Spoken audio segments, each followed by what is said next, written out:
Please take your seats. The program is about to begin.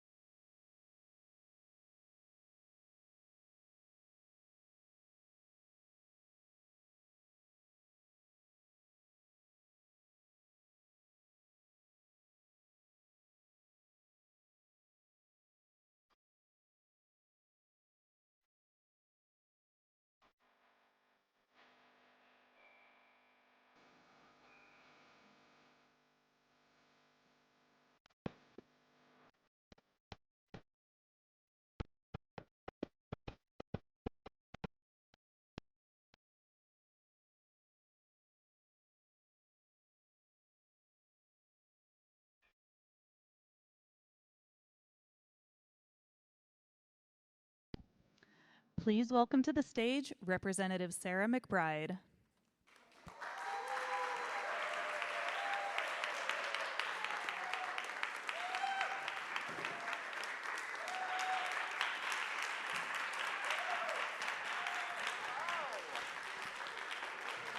Good afternoon. Thank you all so much for coming out on this Saturday before Thanksgiving for this afternoon's conversation. I am so grateful to be here at Old Town Hall in Wilmington with the Delaware Historical Society.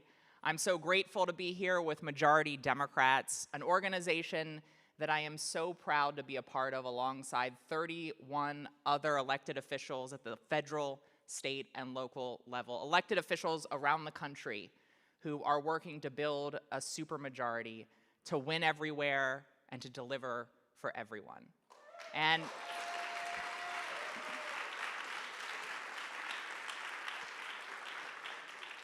most importantly, I'm grateful to be here with all of you. When I was running for this position in 2024, I said that my campaign was a conversation with Delawareans. And today we are continuing that conversation. I also said when I was running that if elected, I would work with anyone who was willing to work with me to deliver for Delaware, but I would stand up to anyone in order to defend Delaware. And over the last 11 months, I have had the professional privilege of a lifetime in serving what is objectively, we all know, the greatest state in the history of the Union in Congress.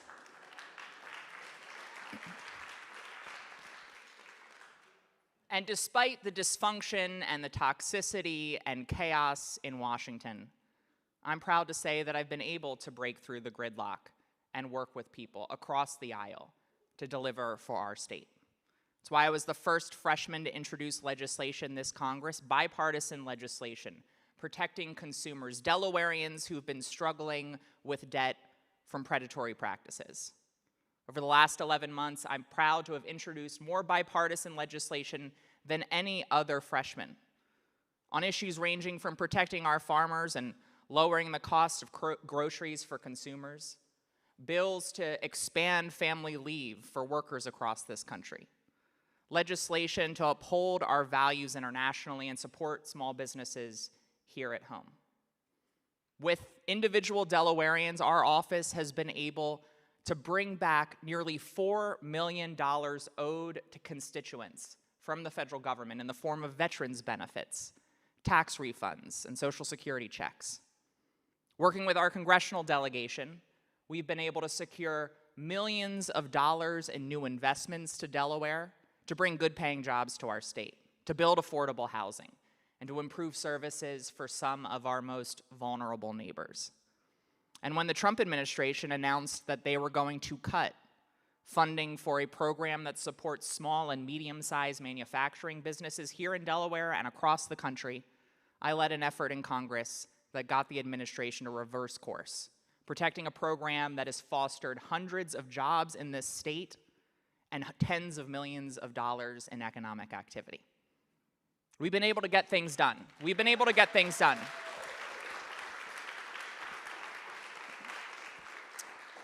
But I don't have to tell you all that the last 11 months have also required a lot of defense. I have entered a very different Congress and a very different Washington than the one I hoped to enter. And I have had a front row seat to the cruelty, to the chaos, and to the corruption of this administration. The lawlessness, the recklessness, the broken promises time and time again from this president. He ran and won the last election promising Americans that he would focus on lowering the cost of living for this country. But since taking office, essentially every single one of his actions and priorities have betrayed that promise. Time and time again, it has been promises made and promises broken. Because of his reckless and chaotic tariff policies, prices on nearly everything have gone up. Groceries, my favorite item, coffee, the cost of housing. Essentially everything is more expensive because of this president. And this coming Black Friday, the prices that you will see are going to look like just normal prices every other year because of the Trump tariff tax. And then, of course, across this country, Americans are already seeing skyrocketing costs when it comes to affording health care. Over the course of the last several months, Donald Trump and Republicans in Congress have inserted a $1 trillion ticking time bomb into the center of the American healthcare system. And it is now going off. Right now, tens of thousands of Delawareans are logging onto healthcare.gov, and they are seeing their premiums increase 100, 200, 300%. A family of 4 in Middletown could pay $10,000 more in premiums because congressional Republicans are hell-bent on cutting people's health care. Indeed, the only thing that congressional Republicans seem more loyal to than Donald Trump is cutting the health care of the American people. That is what they have spent the last 11 months doing. Because of the expiration of the Affordable Care Act tax credits, millions will see their premiums increase. But it doesn't stop there. We have the largest cut to Medicaid in American history on the horizon. 15 million Americans will lose coverage when those cuts go into effect. Tens of thousands of people will lose their lives in preventable deaths because of these cuts to health care. But what happens when you take 15 million people and trash their health coverage? It's not that they never get care. It's that they get care when they're sicker, and the care is more expensive. They go to the emergency room, and that care has to be paid for. And so who pays for it if you're uncovered? Everyone else. And that's what these cuts mean for those who don't lose their coverage. And for these cash-strapped healthcare clinics and doctors' offices and hospitals in rural communities, when you remove $1 trillion from the American healthcare system, what do you think happens to them? They cut services and in some cases will have to close their doors, leaving everyone who relies on those healthcare facilities having to drive longer, having to take more time off work, having to wait longer to get care. Donald Trump loves to own things and stick his name onto them. Well, he now owns the American healthcare system. It is Trump Care. And what does Trump Care mean? Tens of millions of people losing coverage and everyone else having to pay more and wait longer to get care. I ran for office because of my experience as a caregiver to my husband Andy during his battle with cancer. I ran for office because I do not believe in the wealthiest, most developed nation on earth. The ability to get the care that you need to live and thrive should be a matter of luck. I believe it should be the law of the land. And so long as you provide me the privilege of representing you in Congress, yesterday, today, tomorrow, next week, next year, for however long I have air in my lungs and breath in my body, I will fight to guarantee affordable, quality health care for every single person in this country.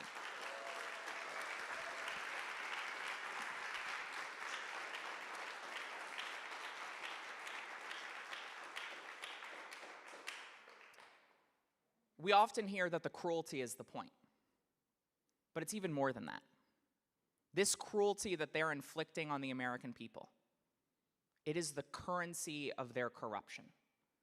Because in the last election, Donald Trump created an unholy alliance with billionaire donors. He said, "You fund my campaign and facilitate my consolidation of power, and I will pay you off with massive tax breaks." That's what they did with that big, ugly bill.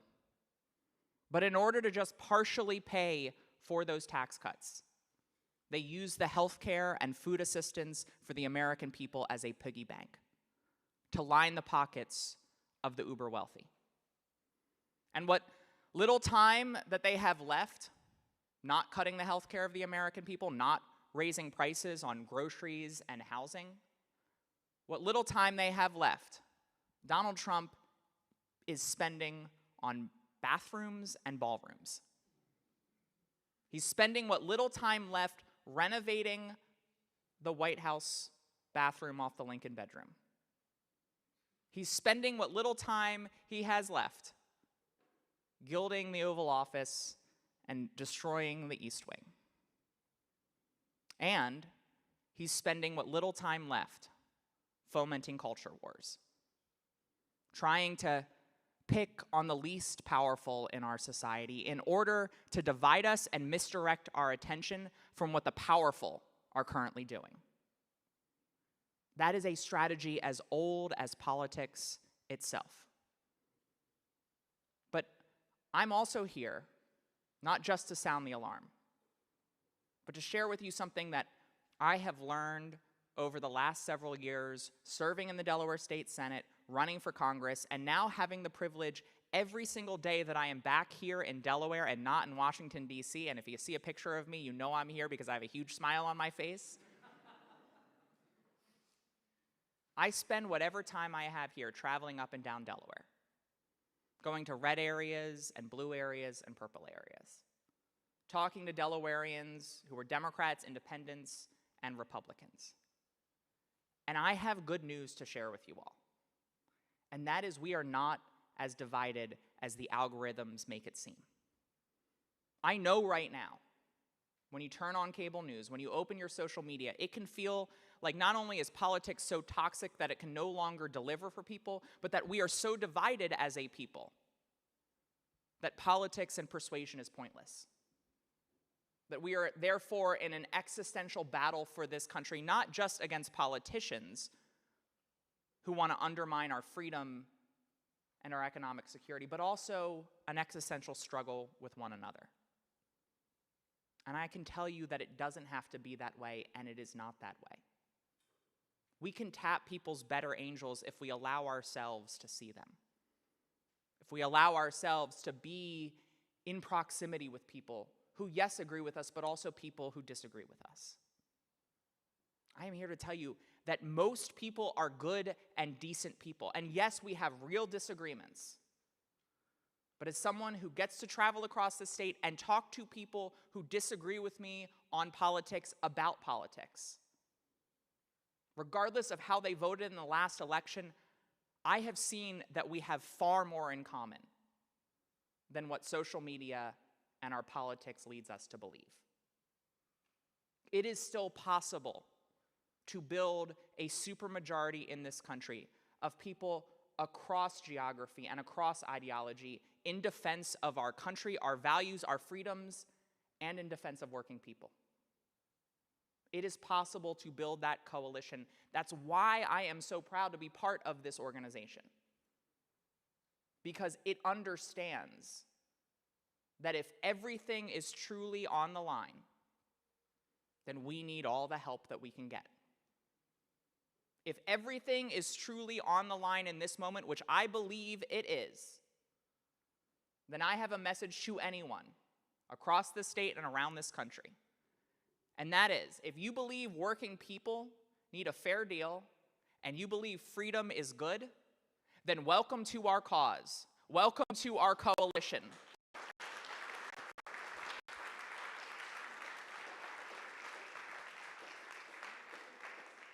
It is possible because what I have seen over the last year since getting elected is that the real divide in our country and our politics is not so much Republican and Democrat, liberal or conservative.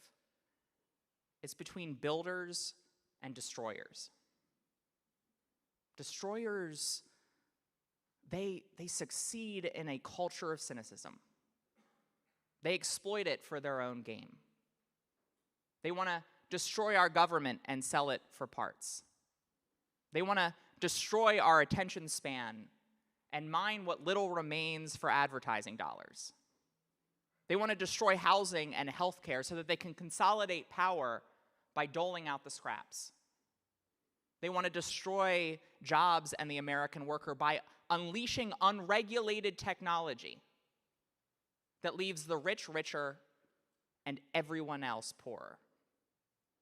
They want to destroy our sense of confidence so we give up on change, and they want to destroy our sense of commonality so we give up on one another. I get it. I get it. Things are not working.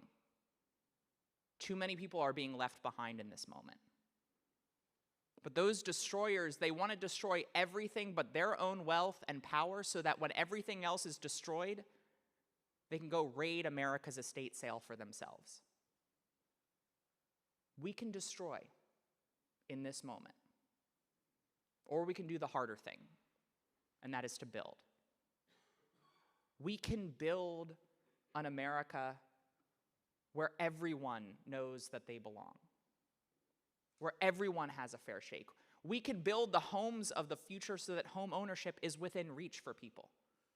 We can build the healthcare system that truly delivers quality healthcare to every single person who needs it. We can be truly pro-family by building a cradle-through-career support system with paid family and medical leave nationwide and universal childcare and strong public schools so that it becomes affordable once again to actually start a family. We can build an economy for the future that protects workers and guarantees that the new prosperity unleashed by new technologies is shared by the many and not the few. It is easy to destroy. It is a lot harder to build, but it is worth it. And as we enter 2026, many of you know that we'll be celebrating the 250th anniversary of the founding of this country. A moment where people put their lives, their fortunes, and their sacred honor on the line to build a new kind of government of the people, by the people, and for the people. And the greatness of our country lies in the fact that every single successive generation has met the moment to build new policies, to build new structures, to build new institutions, to meet the needs of the people, to deepen our sense of freedom, to expand opportunity to those who have too long been cast to the shadows and the margins of society. That is the greatness of this country, and that is the story of this country. We're here in a space that is almost as old as the Republic itself. And every single day that I enter the floor of the United States House of Representatives as your member of Congress, I think about all of the history that has occurred within that space. The history that is heavy in the air. Because when you enter that space, you realize that that is the chamber that Congress moved in 1857, just before the Civil War. That is the place where they passed the 13th Amendment and the 14th Amendment to abolish slavery and guarantee equal protection to all Americans. That is the space where they built Social Security and Medicare and Medicaid and the Affordable Care Act. The chairs we sit in are the chairs that my predecessors sat in to pass the Voting Rights Act and the Civil Rights Act.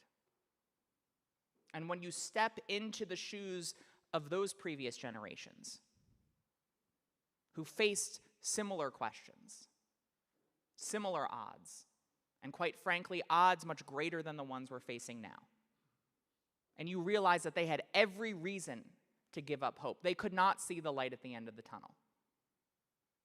But they imagined something better. They persevered, they summoned their hope, they found the light, They built something new and they changed the world. And I have to believe that with all of our freedoms at our disposal and all of the new technologies, all of the support that we have in this moment that they dreamed of and fought for and delivered, yes, those are under attack. Yes, progress is 2 steps forward and 1 step back, and we may be in a step back.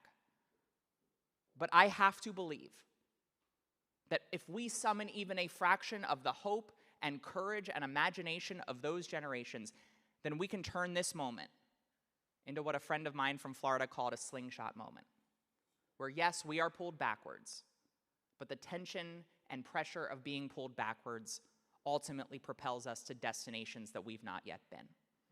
So thank you all very much. It's an honor to be with you today, and I look forward to answering whatever questions you have.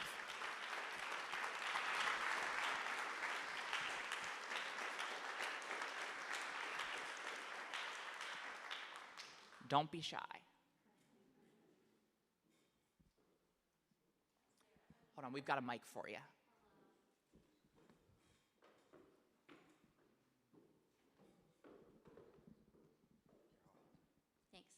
Thanks for being here for us. We appreciate you.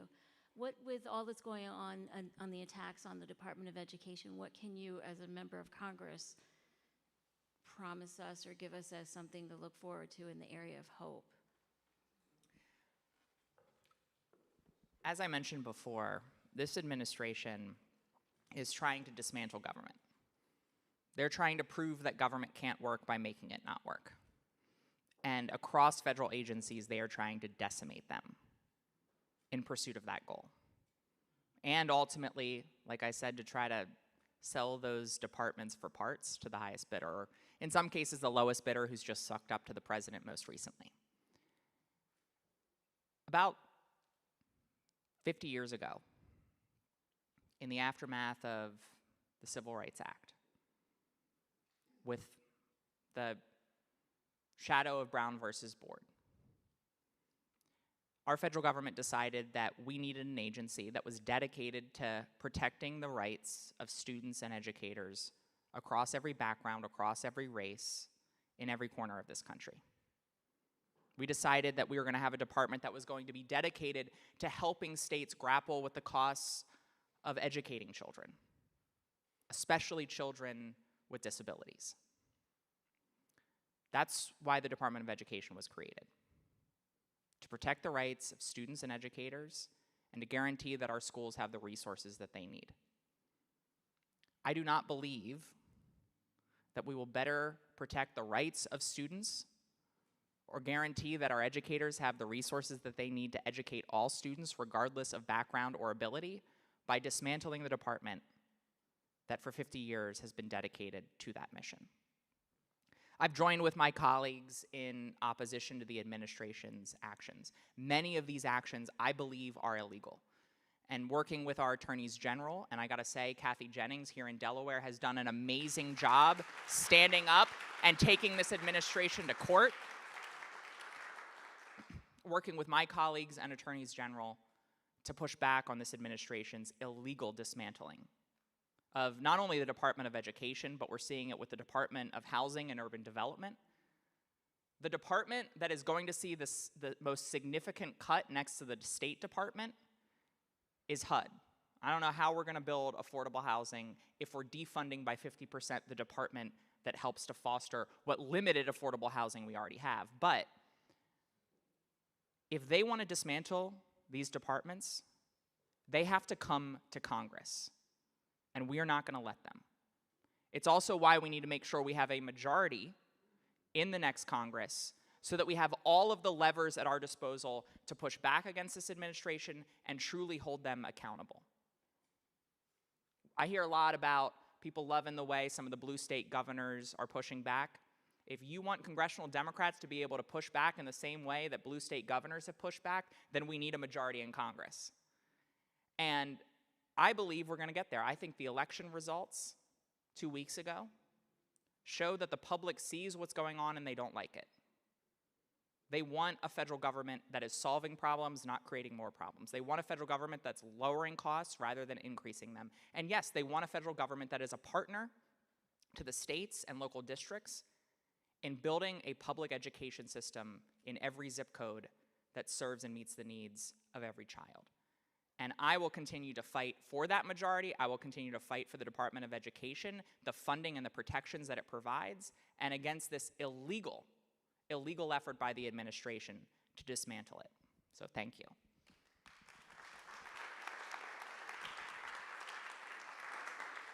Start over here, and then we'll come back over here. Continuing with the Department of Education, the announcement yesterday from Linda McMahon that she's eliminating the status of professional from so many classes of professionals. Yeah. There's a 30-day comment period. What else can we do to get that reversed? Well, I saw this yesterday. Obviously, I encourage people to submit comments. They should hear from the American people. Those records are important. I anticipate that there will be court challenges to that effort. And this is part of an effort that they have been doing across the federal government since the day they got into office, which is to strip the civil service protections for public servants, to leave them vulnerable to mass firings so that they can put in place their own cronies in those positions or just eliminate the positions entirely. And people have to understand what happens when these federal positions that are meant to serve the public good are either eliminated or turn into political patronage positions. And that is, people get left behind and they become tools for corruption.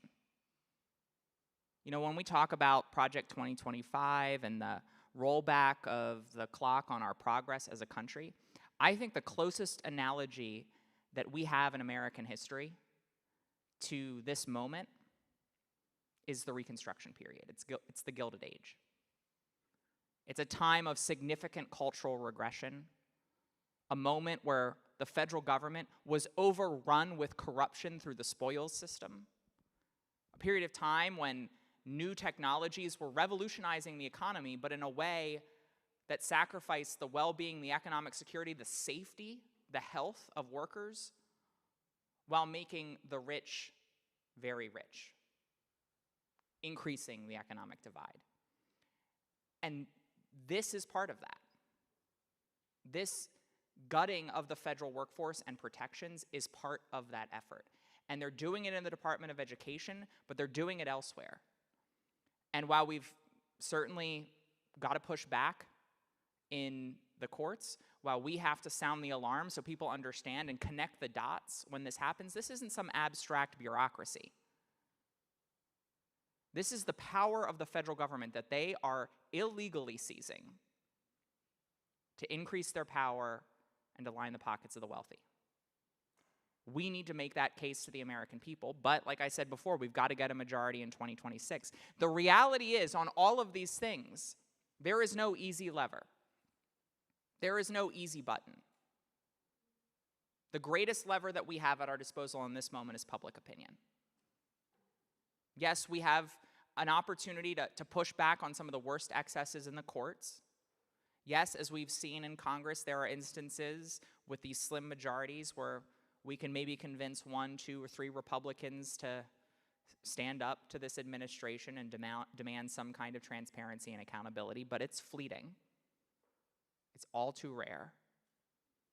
The reality is, in this moment, there's not going to be some politician or some group that comes in and saves everything. We are the ones that are going to have to fight back with our voices, with our votes, protests and marches, because that is the only way to truly stop an authoritarian wannabe.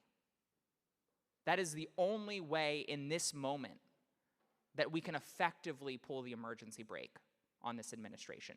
And I know that that's not always comforting, that there's not a lever for us to pull or an easy button in every instance. There is going to be real harm in this moment.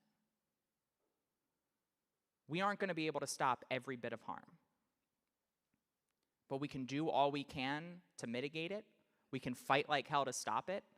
And we can do the hard work of building that coalition we are going to need, because it can't just be places like Delaware and New York and California where we win. We're going to have to win in rural areas. We're going to have to win in places like Nebraska. We're going to have to win in states like North Dakota and Texas and Florida if we are going to have the majority in the House and the Senate that we need to not only push back on this administration, hold it accountable, pass good things, and dare them to veto it, but then hopefully, come 2029, when we have a Democratic president in the White House, to actually deliver for people. Because I believe in this moment that so much of Trumpism is fueled by a crisis of hope. It's fueled by people giving up on government as a force for good, politics as a means for progress. Because when you give up on government as a force for good and politics as a means for progress, it leaves people angry. And for some of those people who are angry, they become hopeless. They opt out of the system entirely. And others, they grow angry, and a strong man comes in and says, I alone can fix it. I can consolidate power and do all that you want. If we are going to inoculate this country to Trumpism, we are going to actually have to deliver.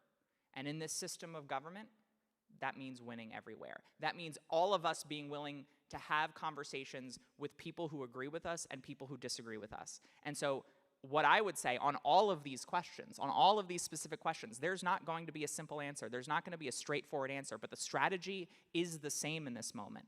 And that is, all of us have to have the courage not just to preach to our choir, but to grow our congregation, to actually engage with people who didn't vote the same way that we did in the last election. And the good news is that power is in our hands, and we can exercise that courage if we're willing to do so. So thank you. Over here.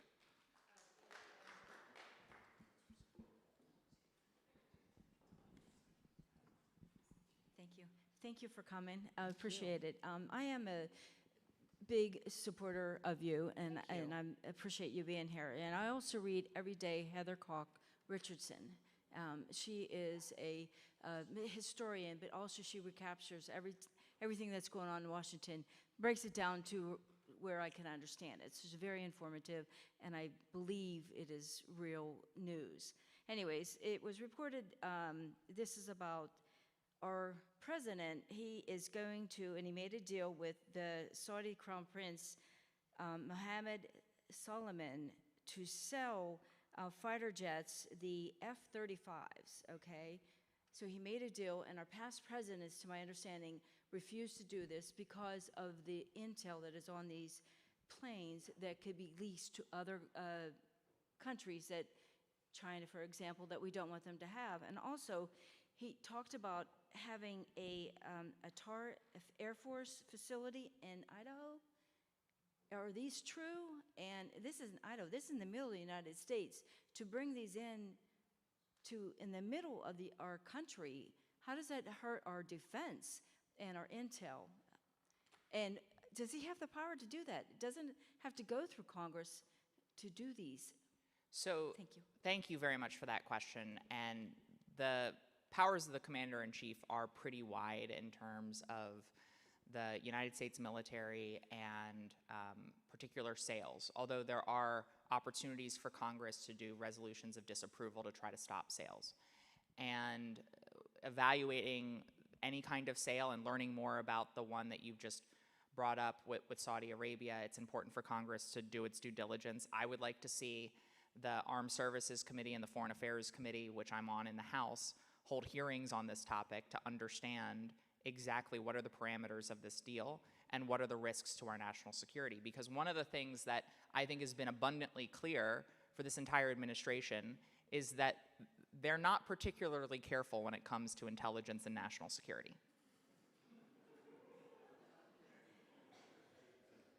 We are all very aware of Signalgate. I mean, we have perhaps the most unqualified in every way person leading the Department of Defense right now in this moment. I'm glad this administration is so passionate about honoring that chosen name that they have decided to use for the department. But time and time again, we have deeply unserious people in positions of deep consequence, of serious consequence. People who have demonstrated that they put their own interests, in the case of this president and his family, their own convenience in the case of texting state secrets on Signal, all ahead of the national interests and our national security. That certainly doesn't sound America first to me. And this is precisely the kind of role that Congress should take. So one of the things that we get when we are members of Congress is we get security briefings on major issues. These are top secret, and it is often the committee of jurisdiction that asks for it. Unfortunately, because Republicans in Congress are in the chairs of those relevant committees, they rarely ask for full, unvarnished briefings for us. It's the power of the majority. And this administration has stonewalled every step of the way, whether it's the terrible intelligence decisions that they have made individually, or for that matter, the arguably illegal and certainly reckless decisions to bomb boats, these extrajudicial killings that we are seeing. They have stonewalled congressional oversight every step of the way, and Republicans in Congress have been all too eager to bend over for this president. And, you know, as we celebrate 250 years of this country, when the founders drafted the Constitution, we hear this term co-equal branches of government. Jamie Raskin, is a colleague of mine, would yell at me for saying that word because he says co-equal is not actually a word. We're actually not equal branches of government. There is a reason why Congress is listed in Article 1. It is the preeminent branch of Congress. And 250 years in, we are seeing an effort by this administration to consolidate power in the executive and to render Congress essentially useless, to create what they have in Russia with the Duma, a rubber stamp institution. And one of the most important oversight responsibilities that Congress has is in the context of national security and intelligence. And I believe that has to be at the top of our agenda when we win power in 2026, because lives are quite literally on the line. So thank you. Right here.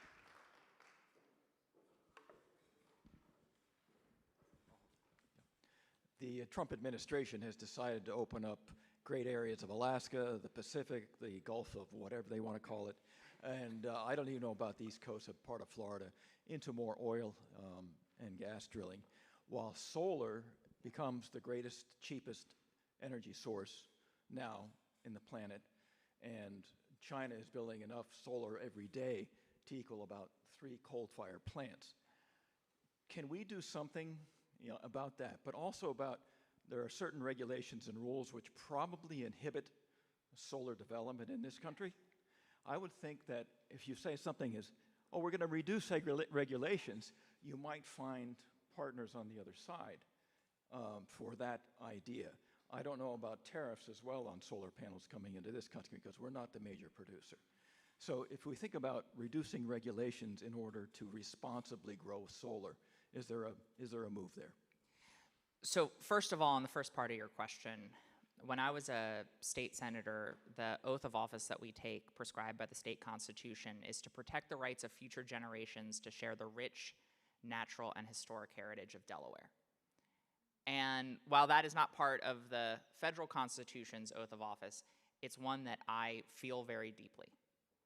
That we have a responsibility as elected officials to be stewards of our land, stewards of our air, stewards of our water, stewards of this planet, because it's the only one we have. And this administration, time and time again, has sought to exploit the natural resources of this country, not to the benefit of the many, but to the benefit of the few. And that's what we're seeing right now. Because if this administration, to your point, was actually interested in lowering the cost of energy, they would have a truly all-of-the-above energy approach that invests in wind and solar and other forms of new technologies and new energy sources that we know other countries right now are investing in, rightfully so. And I find this to be one of the best examples of the hypocrisy of this administration. Because not only are they stopping the production of renewable energy sources that do have the potential to increase our energy supply and lower costs for Americans, not only are they stopping new ones, in many cases they're trying to stop ones that are already in construction, that are already unfolding. Why is that? It's because they are doing the bidding of their donors in the oil and gas industry who don't want to see renewable energy, even if it is at the expense of the American people and our energy bills. To your point around reducing regulation, there should be, and I think there is, bipartisan opportunities to reduce those regulations to guarantee that we are producing the green jobs of the future with green projects that not only pay great wages, but also help to reduce the cost of energy for Americans across this country. I think whether it's energy or housing, there is an opportunity to forge a bipartisan path forward in building, in both of those areas, what this country needs to bring down what I think are some of the most burdensome costs that people are facing, people's energy bills right now, and of course the cost of housing. I will also add that I know at the local level in Delaware, there's a big debate going on right now about data centers. And we know that these are facilities talking about sort of scraping the natural resources of an area that will jack up the cost of electricity for people around them, and also in many cases take so much water that people don't have much left. And one of the provisions that I was really proud to pass a couple of months ago unanimously through the House of Representatives is a provision that will result in millions of dollars of new investment here in Delaware with a Delaware-based employer who's forging innovative technologies and research that will dramatically reduce the need of these data centers for water and electricity to operate. Because to the degree that these data centers are going to be a reality, we need to make sure, one, that we're protecting local communities, but two, guaranteeing that when they operate, they aren't putting the strain on the water supply and the grid that those facilities currently are putting on them. And so I'm proud that this provision passed. I'm going to continue to work it to make sure that it gets through and gets to the president's desk where it would be signed in a larger bill. But that part is also very much on my mind, that we've got to grapple with the data center issue as well as making sure we've got more supply of renewable energy. So thank you. Yes, in the back. Yeah, hi. My name is Sam. I live here in Wilmington. I saw an interview recently that former Vice President Harris gave, and she was talking about the political divide in this country and all the difficulty around that. And she said something to the effect that we're not working from the same information. Yeah. And this is something that I think about a lot because I really think that algorithmic media is something that is accelerating the divide and pushing people further and further away from each other. What would you say to the idea of proposing either legislation or potentially eventually a constitutional amendment to the effect that no public disseminator of information, whether it's a media company or a social media platform or even a government agency, can throttle or tailor or promote or in any way target information in the public space on the basis of who is receiving it? Other than, with perhaps a carve out for, adult content to minors and things like that. But basically establishing the principle that in the public marketplace of ideas, anyone can say anything so long as they say it to everyone equally?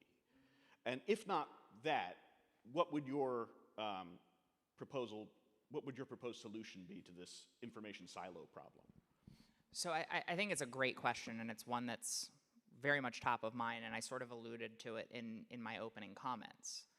Because the information divide that we exist in is fundamentally unsustainable for a democracy, right? You have essentially two sets of facts. Honestly, at this point, we've got different sets of facts for every single person in this country. And to the degree that it generally falls within two camps, you've got two teams on the field. One team is playing football and one team is playing baseball. They're going to run into each other. They're going to hit one another. That's not going to work. We're going to get hurt. And that's the reality that social media has forged. It's also given us not only an information environment that is inaccurate and untruthful, but it's also given us this false perception of who we are as a country. Because if you use social media, you probably fall into two camps. You're either a doom poster or a doom scroller. The doom posters probably amount to like 10% of the people online, but it's 100% of the content that we're seeing. It's the loudest, it's the most extreme, it's the most outrageous. And so it gives all of us this false perception about what Americans think and believe. It gives us this false perception that everyone is either super far left or super far right, and that therefore there's no point to conversation, because we're so divided that we could not possibly convince one another or hear one another.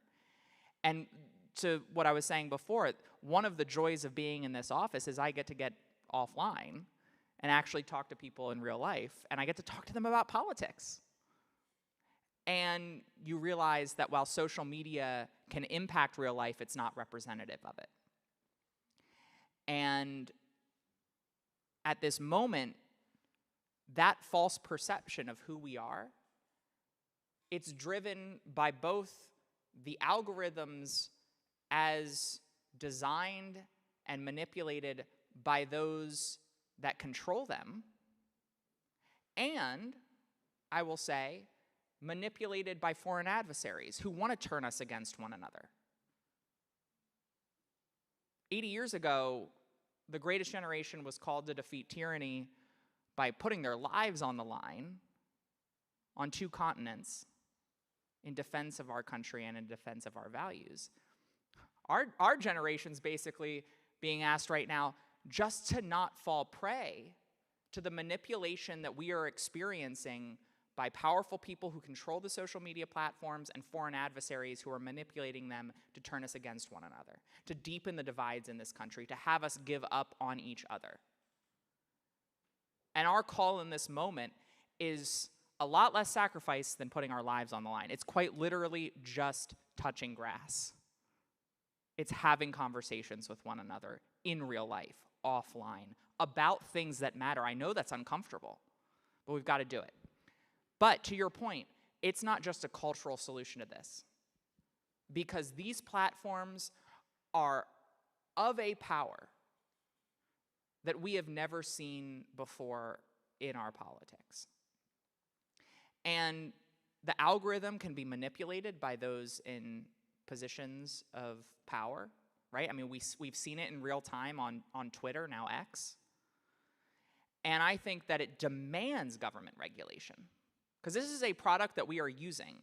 At a minimum, we should understand what we're using. At a minimum, there should be requirements around transparency. We can protect trade secrets, we can protect the individual companies, but we have to have transparency so that we understand what we are actually engaging with, at a minimum. Two, I think we have to recognize that these platforms are addictive, these platforms are dangerous, and if adults want to use them, fine, but we've got to figure out how to make sure that formative young minds are not being destroyed because they live on social media. At a minimum, that means getting phones out of schools. And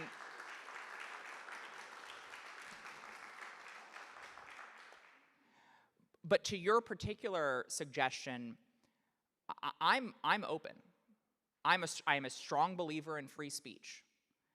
And I think what you're calling for is an environment where there is truly free speech, not a situation where one individual or a handful of individuals get to decide on the platforms that all of us live on and many of us get our news on, that they don't get to decide exactly what we're going to see and delude us into thinking that that's organic. And so I'm open to different changes. I want to make sure that, I mean, you mentioned a constitutional amendment. Candidly, I'm not sure that that's a realistic possibility. But if there are regulations that fall within the parameters of existing constitutional rights, I am all ears and I am eager to pursue a path that actually regulates both social media and AI. Because we can't stick our head in the sand. We can't pretend like these aren't here, that these aren't having an impact. We can't pretend like AI won't come here. It's here. And this is part of what we have to build in this moment. An economy of the future that regulates the industries that are now impacting every single part of our lives. We've had instances, I'm going to go on a tangent here with AI. We've had instances where new technologies have disrupted individual industries, where they've made industries need fewer jobs, or they've made specific jobs obsolete entirely, right? In the early 20th century, the job of an elevator operator was skyrocketing.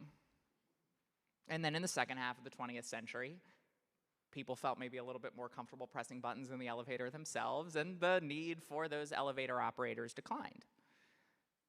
This is the first time where we're going to see a new technology that transcends every industry and every sector, that transcends not only our economy, but also our relationships with one another. And if we don't wake up to all that is coming, not only understand it, but regulate it, well, I think we're going to find ourselves in 20 or 30 years really regretting that we didn't meet the moment and pass the necessary policies. So thank you. We've got time for one more question. Okay. Maybe two more questions. Steve, I saw. Hi, Congresswoman. You've talked about today, every podcast you're ever on, you talk about talking with people from the other side. Has there been issues that you felt there would be no support on, that you thought would be the hardest things, and then you found that support on the other side of the aisle? That's a great question. I'm gonna answer in 3 parts. 2 will be examples from the Delaware State Senate, and 1 will be Congress, because I recognize Congress is very different than the Delaware State Senate, and I don't want to pretend like the Delaware State Senate's a perfect analog for the United States House of Representatives. I wish it were. But you know, when I got elected to the Delaware State Senate to represent the 1st Senate District, I ran that campaign saying, my priority is going to be passing paid family and medical leave. And I had a lot of people, including a lot of Democrats, say, good luck with that. That's never going to happen. Delaware's too cautious. Delaware doesn't do that kind of stuff. And if you do get it done, it'll take a decade or more. And I decided that I was not going to take no or wait as an answer. I wrote a bill, I introduced a bill, and I traveled all over this state. I met with everyone, people who agreed with my bill, people who were open to it but had concerns, and people who thought that it would be the end of our society. And I know that often one of the easiest ways to say no to progress is to complain about process. Right? People don't want to have to argue on the merits of a policy, frankly, a policy like paid leave that's supported by almost 90% of Delawareans and Americans, that every other industrialized nation has. And I thought, I'm not going to give them an opportunity to complain about process. I'm going to go everywhere and talk to everyone. And in some cases, I talked to people and they gave me some good ideas, and we incorporated them. In other instances, I talked to people and maybe I didn't love their ideas, but I thought, you know what? This is an important coalition partner that we can bring on and maybe increase the chance of passage, so I'll compromise. In other instances, we were at an impasse. We disagreed agreeably. But the folks who disagreed with me still disagreed with me, but they understood that I had heard and considered their concerns. And because of that process, because I simply showed up and listened to people, my values call on me to affirm the dignity of every person, to respect every person. The simplest way to do that, the foundational way of doing that, is just showing up and listening. Because of that, we were able to amass a coalition in support of that bill, the largest expansion of the social safety net in modern state history that ranged from the AFL-CIO to the State Chamber of Commerce. And we were able to pass it with bipartisan support, not in 10 years, not in 5 years, but in one single year. And in January of this coming year, Delaware workers across the state will finally have paid family and medical leave.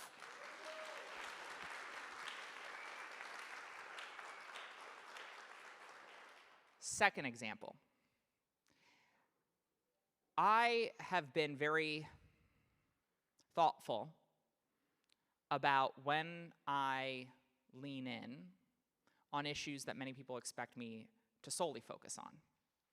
I'm proud of who I am, but I'm working on all of the issues that matter, including equality for my LGBTQ constituents. But when I was in the state Senate in June of 2023, I was the prime sponsor in the state Senate of a bill that banned the LGBTQ panic defense in our state.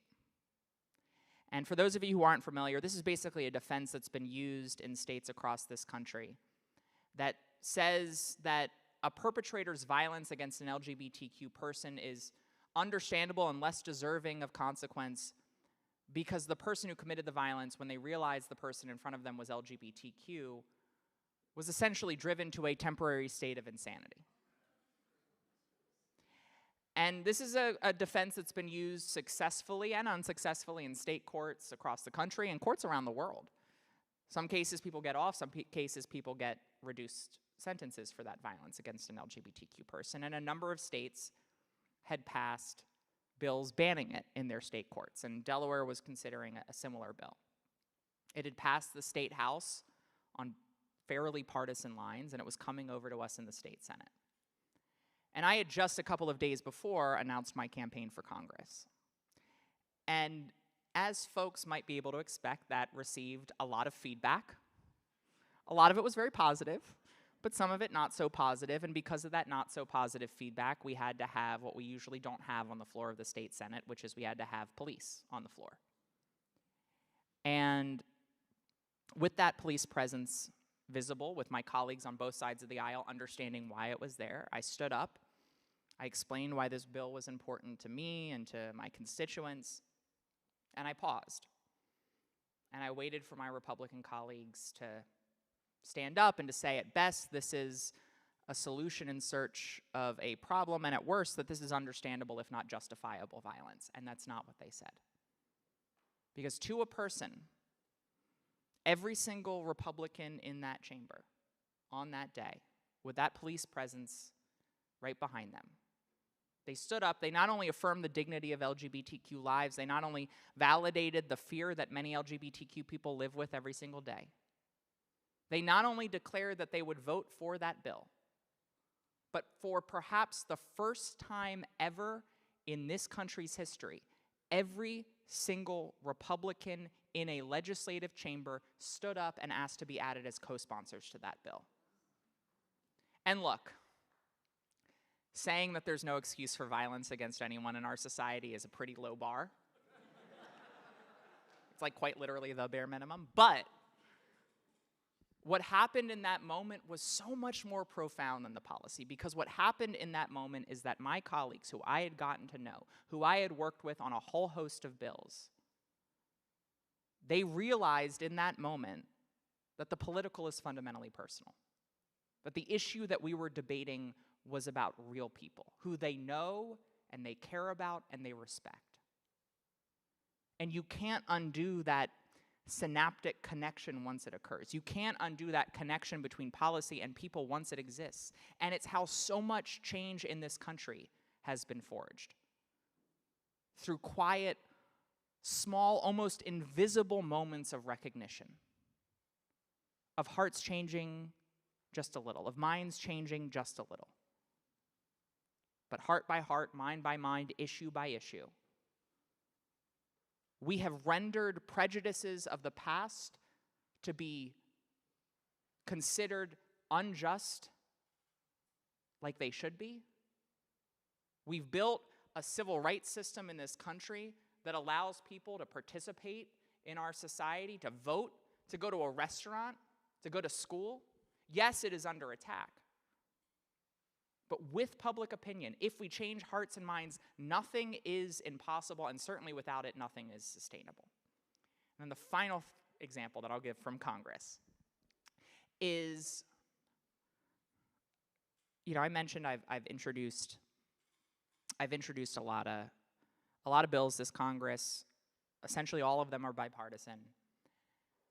There were a lot of people when I got into Congress who are professional provocateurs who wanted to use my service as a really pitiful and obvious attempt to get attention for themselves. They were trying to use me as a political pawn in order to do that, and I just refused to be used as a political pawn and didn't take their bait. And not only have those folks, for the most part, moved on to easier highs to get attention, but I actually had a number of colleagues, and I won't say their names, but I had a number of colleagues on the other side of the aisle who came up to me, who not only came up to me to apologize for how a handful of people were welcoming me to Congress, but to say, let's find opportunities to work together to show people that not everyone is like that. And while I won't name those names, like I said, I've been able to introduce more bipartisan bills than any other freshman. And in part, it's been a byproduct of the fact that those professional provocateurs came after me. So serves them right, bless their hearts. I'm going to continue to make lemonade out of lemons. All right, one more question. Right here, yeah. Oh, my good friend. Hey, Sarah, I'd like to bring it back to affordability. Yeah. And this would be kind of a good ending question, I think. I want to talk about the sort of the intersection between affordability, the crisis of hope, Yeah. and actually speak to your strengths, because just as you ended your introductory comments on the slingshot moment, I've borrowed that expression from you multiple times in helping people deal with anxiety about what's going on in our world right now, in our country right now. I have the privilege of working volunteering in a food pantry once a week.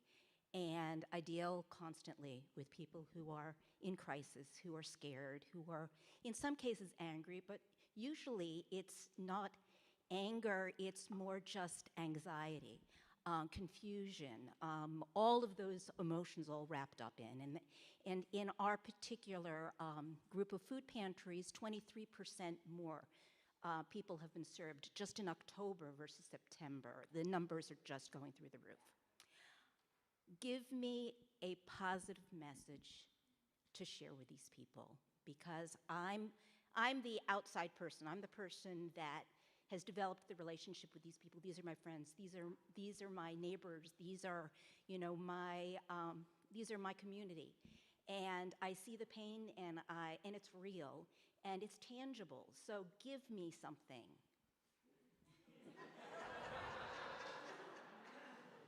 Did I say it was an easy one? Yeah.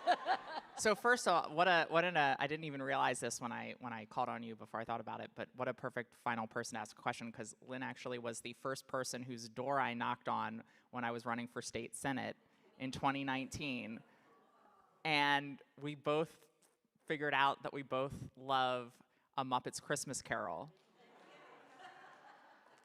And then I gave her my number, so every Christmas season, we text one another when we watch our annual Muppets Christmas Carols showings, respectively. So thank you for being the first door that I knocked on, and now the last question of this town hall. And thank you for volunteering, because I think that's part of it. I was just at a manual dining hall on Friday, And almost every month, I talk with, or people on my team talk with folks from the Food Bank of Delaware. And the need is great. It is getting greater. And while it is getting greater, the federal government is pulling the rug out from underneath a lot of people in this moment.